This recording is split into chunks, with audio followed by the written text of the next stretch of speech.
बच्चों, I am Sudhir Shukla और आज अपन देखने वाले हैं स्टार्टिंग से इलेक्ट्रोस्टैटिक्स। ठीक है, तो इसके 2-3 पार्ट में अपन पूरा इलेक्ट्रोस्टैटिक्स अपन कवर करने वाले हैं। 12th फिजिक्स की बात हो रही है। ठीक है, तो ठीक है, अपन इसके पहले बेसिक इंट्रोडक्शन देखा था। आज अपन स्टार्ट करेंगे इलेक्ट्रोस्टैटिक्स। ठीक है,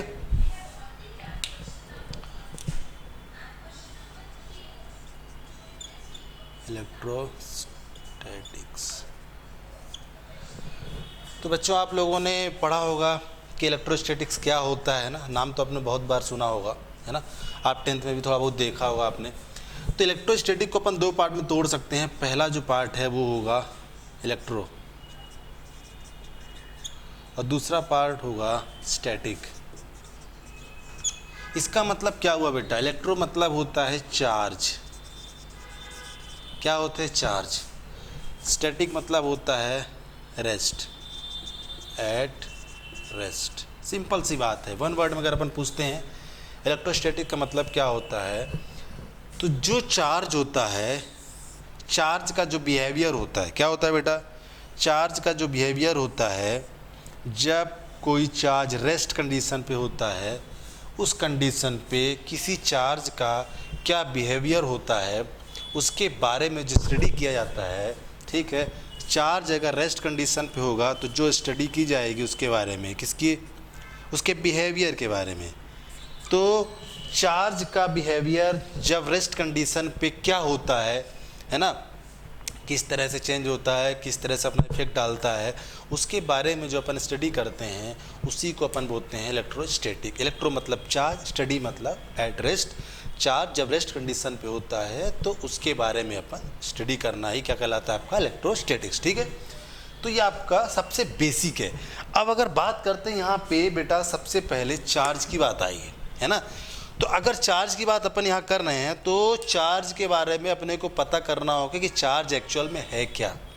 अब मैं आपको सिंपल सी बात बताता हूँ। चार्ज तो एवरीवेयर है, एटमॉस्फेयर में भी एवरीवेयर क्या है? चार्ज है। ठीक है, लेकिन वो चार्ज क्या है? प्लस माइनस दोनों कंबाइन है, इसलिए अपने को क्या होते हैं, अलग अलग नहीं होने की वजह से कोई भी उसमें अपने को करंट नहीं लगता है। लेकिन हर जगह चार्ज है। आप देखोगे आपके बॉडी में भी चार्ज है। आपने कभी देखा होगा कि अगर कॉर्नर आपका कुर्सी में या कहीं भी टेबल पे अगर मेज पे लग जाता है तो आपको करंट जैसा कुछ लगता है, फील होता है ना, झुंझुनाहट जैसी होती है। इसका मतलब क्या हुआ कि आपकी बॉडी में भी करंट है, चार्ज है। ठीक है, इसीलिए आपकी बॉडी को क्या लगता है बेटा? करंट लगता है। तो चार्ज हर जगह है। ठीक है, अब आपको मैं बताता हूँ कि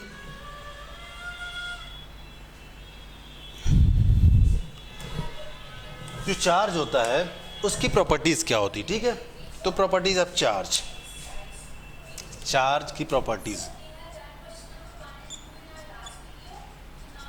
प्रॉपर्टी ऑफ चार्ज। ठीक है बेटा, तो चार्ज की अपन प्रॉपर्टी अगर देखेंगे तो सबसे पहली प्रॉपर्टी क्या होगी? चार्ज की सबसे पहली प्रॉपर्टी तो ये होती है कि चार्ज जो होता है वो पॉजिटिव भी हो सकता है और नेगेटिव भी हो सकता है। ठीक है, तो ठीक है, चार्ज आपका पॉजिटिव भी होगा, चार्ज आपका क्या हो सकता है बेटा? पॉजिटिव भी हो सकता है और नेगेटिव भी हो सकता है। ठीक है, क्लियर है बेटा? चार्ज आपका पॉजिटिव भी हो सकता है और नेगेटिव भी हो सकता है। लेकिन उसकी अगर वैल्यू, मैग्नीट्यूड की बात करेंगे तो इसके अगर मैग्नीट्यूड की बात करोगे आप तो जो ई की वैल्यू होती है 1.6 × 10⁻⁻19 कूलम। कूलम इसकी यूनिट होती है। तो इसकी जो वैल्यू होती है वो हमेशा क्या होगी बेटा? 1.6 × 10⁻⁻19। लेकिन जब अपन समझने के लिए ऐसा मानते हैं कि इलेक्ट्रॉन अपन नेगेटिव लेंगे और प्रोटॉन को अपन पॉजिटिव लेंगे। ठीक है, अगर इलेक्ट्रॉन की बात करोगे तो इलेक्ट्रॉन को अपन क्या लेंगे? इलेक्ट्रॉन को अपन नेगेटिव ले लेंगे। और अगर प्रोटॉन की बात करोगे तो क्या करेंगे? अपन इसको पॉजिटिव ले लेंगे। समझ में आ रहा है बेटा? तो ये सिर्फ अंडरस्टैंडिंग पर्पज़ के लिए होता है, ऐसा कुछ भी नहीं होता, हमेशा पॉजिटिव ही होता है। ठीक है, क्या होता है उसका जो मैग्नीट्यूड होता है, क्या होता है बेटा? पॉजिटिव होता है। तो उसकी जो वैल्यू होती है आपको हमेशा ये ध्यान रखना है, ये सिर्फ अंडरस्टैंडिंग के लिए होता है। ये वाला पोर्शन जो होता है बेटा, ये अंडरस्टैंडिंग पर्पज़ के लिए होता है। मेन आपको ध्यान रखना है 1.6 × 10⁻⁻19 कूलम। क्लियर है बेटा? तो चार्ज की जो मैंने पहली प्रॉपर्टी बताई कि चार्ज आपका पॉजिटिव भी हो सकता है और नेगेटिव भी हो सकता है। अब जो मैं बता रहा हूँ कि अगर आपका चार्ज, आप समझो, अगर आपका चार्ज पॉजिटिव होगा तो क्या होगा और नेगेटिव होगा तो क्या होगा। ठीक है, चलिए, चार्ज को मैंने बोला पॉजिटिव और नेगेटिव, तो अगर मैं बोलता हूँ कि चार्ज आपके या तो पॉजिटिव होगा या तो नेगेटिव होगा, क्या होगा बेटा, या तो पॉजिटिव होगा या तो नेगेटिव होगा। अगर ऐसा होता है, पॉजिटिव और नेगेटिव दो डिफरेंट चार्ज, मतलब कि दो अपोजिट पोलैरिटी, पोलैरिटी बोलेंगे, क्या बोलेंगे इसको, पोलैरिटी। ठीक है, प्लस और माइनस, पोलैरिटी मतलब अलग अलग, प्लस और माइनस का डिफ्रेंशिएट अलग अलग होना। ठीक है, तो अगर दो चार्ज प्लस और माइनस दो अलग अलग होंगे, उस कंडीशन पे इन दोनों के बीच में क्या होगा बेटा, अट्रैक्शन होगा। क्या होगा, अट्रैक्शन होगा। सबसे बड़ी बात यहाँ से आपको क्लियर हो गई कि अगर दो चार्ज हुए और दोनों डिफरेंस पोलैरिटी की हैं, मतलब प्लस माइनस हुआ या माइनस प्लस, वो हमेशा क्या होंगे, अट्रैक्टिव नेचर के होंगे। ठीक है, दूसरा क्या हो सकता है कि अगर आपके जो चार्ज हैं बेटा वो सेम पोलैरिटी को, जैसे या तो माइनस माइनस हो जाएं या तो प्लस प्लस हो जाएं, तो इस कंडीशन में क्या होगा बेटा, इन दोनों की बात बता रहा हूँ, जैसे ये हुए या तो माइनस माइनस ले लो, तो माइनस माइनस में क्या हो रहा है, सेम पोलैरिटी आ रही है, और ये माइनस माइनस मतलब सेम पोलर। तो अगर सेम पोलैरिटी होगी तो उस कंडीशन पे एक दूसरे को क्या करेंगे, रिपल्सन होगा। ठीक है, क्या होगा, रिपल्सन होगा। हमेशा ध्यान रखना आपको, बहुत इंपॉर्टेंट कॉन्सेप्ट आपको मैं दे रहा हूँ कि अगर आपका चार्ज सेम पोलैरिटी का होगा, उस कंडीशन पे उसको अपन क्या बोलेंगे, रिपल्सिव नेचर का बोलेंगे। क्यों, क्योंकि उनके बीच क्या होंगे, हमेशा रिपल्सन ही होगा। और जब कभी भी आपका जो चार्ज होगा सेम पोलैरिटी के होंगे, उस कंडीशन अपोजिट पोलैरिटी के होंगे, मतलब प्लस माइनस या माइनस प्लस होते हैं, जैसे मैंने यहाँ पे बताया है, उस कंडीशन पे बेटा क्या होगा, ये हमेशा अट्रैक्टिव होगा। तो पहली प्रॉपर्टी आपको यहाँ से क्लियर हो गई कि सेम लाइक चार्जेस क्या करेंगे, like charges repulsive to each other and opposite charges, ठीक है, क्या करेंगे, अट्रैक्ट टू ईच अदर। तो पहली प्रॉपर्टी आपको यहां से मिल गई। दूसरी प्रॉपर्टी अपन देखते हैं। दूसरी प्रॉपर्टी क्या होगी बेटा, दूसरी प्रॉपर्टी ये है कि एडिटिविटी ऑफ चार्ज,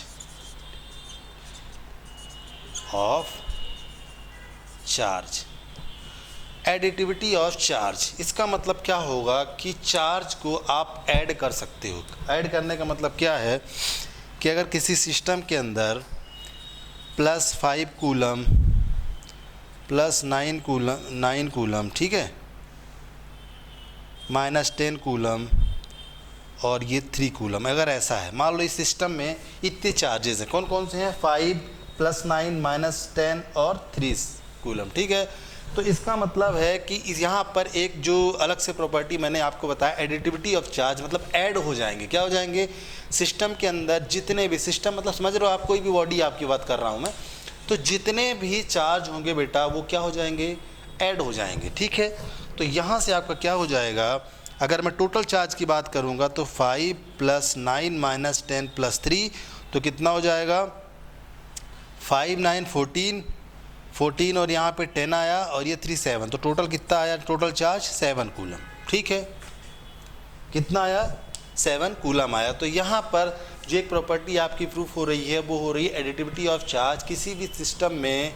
ठीक है, वो क्या होते हैं, पर्टिकुलर सिस्टम की बात यदि मैं करूँगा और उसमें डिफरेंट चार्जेस होंगे, तो वो चार्जेस क्या करेंगे, आपस में एक दूसरे को ऐड हो जाएंगे। ठीक है, क्लियर है। तो ये दूसरी प्रॉपर्टी थी जो आपको एकदम क्लियर होगी। ठीक है, अब मैं आपको बता रहा हूँ तीसरी प्रॉपर्टी। तीसरी प्रॉपर्टी है बेटा, बहुत इंपॉर्टेंट प्रॉपर्टी है तीसरी। तीसरी प्रॉपर्टी है कंजर्वेशन ऑफ चार्ज। कौन सी, तीसरी प्रॉपर्टी आपकी कंजर्वेशन ऑफ चार्ज।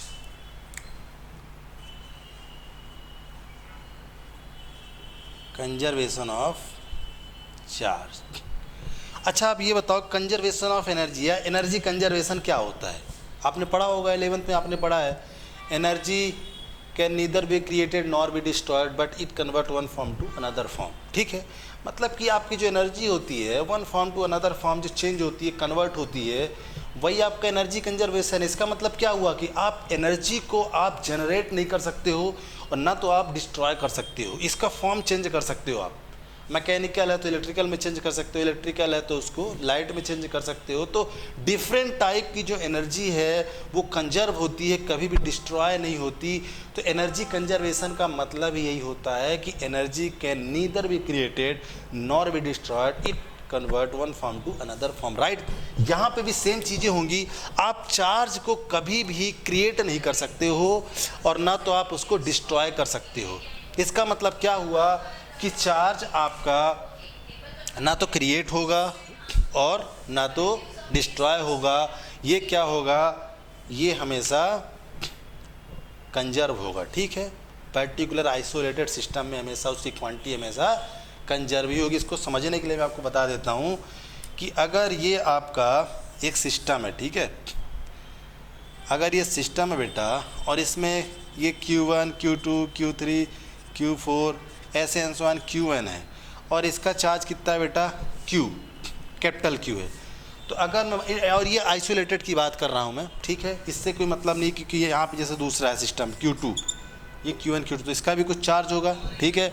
तो ये आइसोलेटेड की बात कर रहा हूँ। तो पर्टिकुलर अगर हर एक सिस्टम की मैं बात करूँगा, जैसे एक सिस्टम ये हो गया और एक सिस्टम ये हो गया, दोनों क्या है बेटा, अलग अलग सिस्टम है, ठीक है।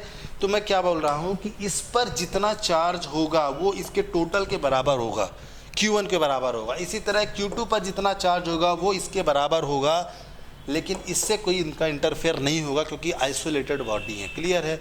मतलब कि उसका जो चार्ज है वो कंजर्व रहेगा, सेम रहेगा, उसमें कोई भी अंतर नहीं आएगा।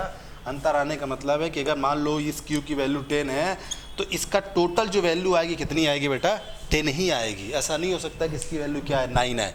इस टोटल सिस्टम को अगर छोटे छोटे पार्ट को ऐड करोगे तो भी कितना आएगा, 10 आएगा। और होल बॉडी या होल सिस्टम की बात करोगे तो कितना आएगा, 10 आएगा। इसका मतलब क्या हुआ कि आपका जो चार्ज है वो कंजर्व होता है। तो यहाँ पर आप समझ गए होगे मेरे हिसाब से, ठीक है। चलिए तीसरा मैं आपको बताता हूँ, क्वांटाइजेशन ऑफ चार्ज, बहुत इंपॉर्टेंट है। चौथी property, quantization of charge. Quantization of charge, quantization of charge का मतलब क्या होता है बेटा कि जो चार्ज होता है,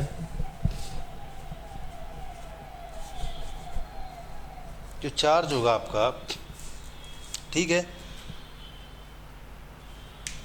क्वांटाइज होगा। इसका मतलब कि Q equal two plus minus NE, समझो। यहाँ पे E तो यहाँ पे आप जानते हो चार्ज की वैल्यू है, N यहाँ पे क्या है, N यहाँ पे नंबर है, N यहाँ पे क्या है, इंटीजर नंबर, क्या है, इंटीजर नंबर। हमेशा इस बात को ध्यान रखना है कि जो यहाँ पे N की वैल्यू होगी, ठीक है, मतलब जो आपका चार्ज होगा, ये जो चार्ज है आपका, चार्ज जो होगा इंटीग्रल मल्टीपल होगा, इंटीग्रल मल्टीपल ही होगा ऑलवेज। इसका मतलब क्या हुआ कि जो चार्ज है हमेशा इंटीजर वैल्यू से ही मल्टीप्लाई होगा। ऐसा नहीं हो सकता है कि हाफ से, जैसे n की वैल्यू में यहाँ पे आपको समझा, n की वैल्यू होगी -1, -2, 1, 2, 3, 4 इनफाइनाइट, कुछ भी हो सकती है। मतलब ऐसा पॉजिटिव है, पॉजिटिव नेगेटिव कुछ भी ले लो, लेकिन पॉइंट में नहीं होना चाहिए, ये होंगी। लेकिन n की वैल्यू क्या नहीं होगी, n की वैल्यू नहीं होगी -1/2, -2/3 and so on, 3/8 and so on, ये नहीं होंगी। ये ध्यान रखना, क्यों, क्योंकि ये आपकी इंटीजर वैल्यू नहीं है।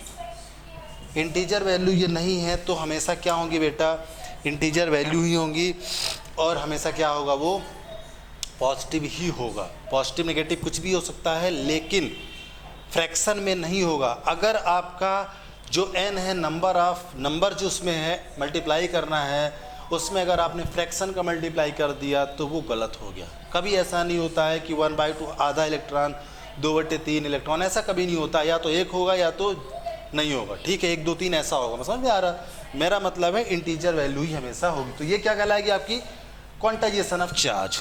क्लियर है बच्चों?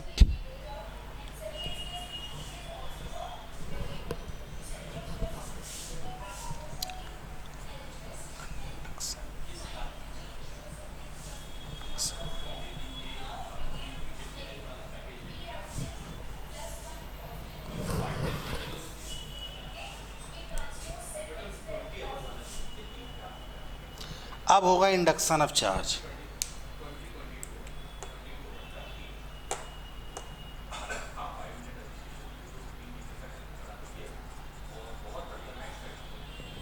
Induction of charge, induction of charge का मतलब क्या होगा भाई? इंड्यूस्ड होना, ठीक है। इंड्यूस्ड होने का मतलब क्या है बेटा कि अगर आपने किसी एक बॉडी को प्लस दे दिया, मान लो यहाँ पे प्लस चार्ज आपने यहाँ पे दे दिया, ठीक है, इसमें आपने पॉजिटिव चार्ज आपने इसको दे दिया, ठीक है। तो ये जो आपकी बॉडी ए है ये पूरी तरह से चार्ज है। क्या है ये? चार्ज बॉडी है। क्या है ये? चार्ज बॉडी, ये चार्ज बॉडी, ठीक है। अब अगर आप क्या करोगे, एक अनचार्ज बॉडी के यहाँ पे लाओगे, ये बी, ठीक है। अगर आप किसी अनचार्ज बॉडी को लाते हो उस कंडीशन पे क्या होगा बेटा कि यहाँ पे भी प्लस माइनस है, लेकिन प्लस माइनस यहाँ पे एक साथ ऐसे हैं, ये प्लस माइनस ऐसे हैं। कभी भी जो अनचार्ज बॉडी होती है उसमें भी होते हैं, लेकिन क्या होते हैं, इस फॉर्म में होते हैं जिसकी वजह से इसमें चार्ज नहीं दिखता है। लेकिन आप जैसे ही इस बॉडी को इसके पास लाओगे, अभी आपको क्या है, इस फॉर्म में है, ये देख रहे हो आप, बी जो पार्ट है इसमें प्लस माइनस इस तरह से है, बधे हुए हैं, ठीक है। तो अनपोलर है, ये पोलर अभी नहीं है, अभी ये अनपोलर फॉर्म में है। जैसे ही आप इस बॉडी को इसके पास लाओगे, टच नहीं करना क्योंकि इंडक्शन की बात हो रही है, इंड्यूस्ड ऑफ चार्ज है ना। जैसे ही आप इसको पास लाओगे तो क्या होगा बेटा, इस कंडीशन पे जैसे ही आप इसको पास लाओगे तो ये जो प्लस माइनस है ये इस तरह ना होके क्या हो जाएगा,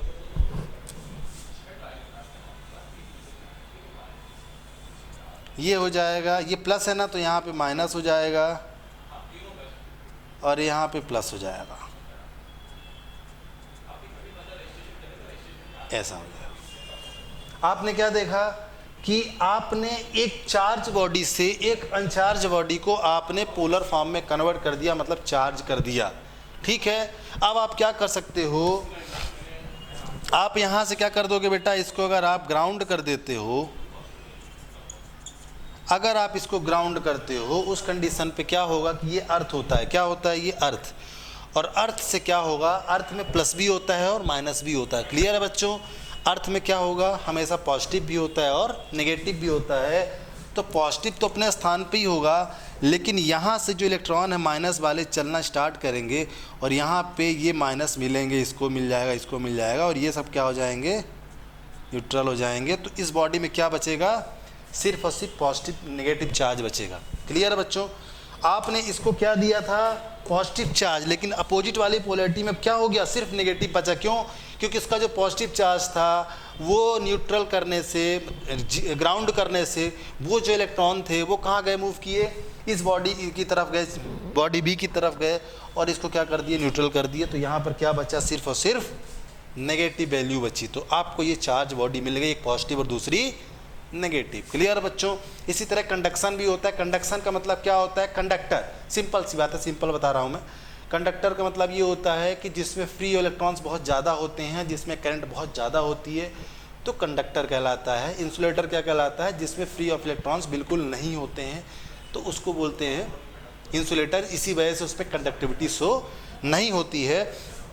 तो ये मैंने आपको जो पढ़ाया बेटा, ये आपका बेसिक है, जो मैंने बताया कि चार्ज क्या होता है, चार्ज की प्रॉपर्टी क्या होती है, ठीक है, चार्ज किस तरह से बिहेव करता है। तो ये बेसिक है बेटा। अब मैं आपको बात करूँगा जो इस पर फोर्स लगता है, अगर कोई भी दो चार्ज बॉडी होती हैं उनमें क्या फोर्स लगता है उसके बारे में अपन देखेंगे। तो सबसे बेसिक जो फोर्स होता है वो होता है कूलम फोर्स। बिना कूलम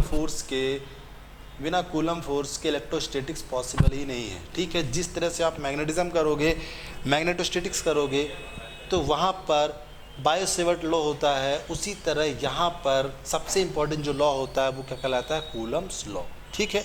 जो कि क्या बताता है, कूलम साहब ने ये बताया कि अगर दो चार्ज हैं, चाहे पॉजिटिव हो चाहे नेगेटिव हो, अगर पॉजिटिव लोगे मतलब सेम पोलैरिटी को लोगे तो उनके बीच क्या होगा, रिपल्सन होगा। तो रिपल्सन किस बात का हो रहा है, रिपल्सन उनके बीच फोर्स लग रहा है। क्या लग रहा है बेटा, उनके बीच फोर्स लग रहा है। तो उन फोर्स को कितनी वैल्यू होगी, कितना फोर्स लग रहा है, उसका कैलकुलेशन, मैथमेटिकल कैलकुलेशन किसने किया, कूलम साहब ने किया। अगर मान लीजिए लाइक अपोजिट पोलैरिटी लेते हो, उस कंडीशन पे क्या होगा, उन दोनों के बीच में अट्रैक्शन होगा, और अगर अट्रैक्शन होगा तो क्या होगा बेटा, उनके बीच में भी कुछ ना कुछ फोर्स लग रहा है, और उस फोर्स की कुछ ना कुछ वैल्यू होगी। उस वैल्यू को किसने डिफाइन किया, उस वैल्यू को डिफाइन किया कूलम साहब ने एक मैथमेटिकल फार्मूला देके, जिसको आप बोलते हैं कूलम्स लॉ। क्लियर है बच्चों? तो चलिए अपन देखते हैं कूलम्स लॉ।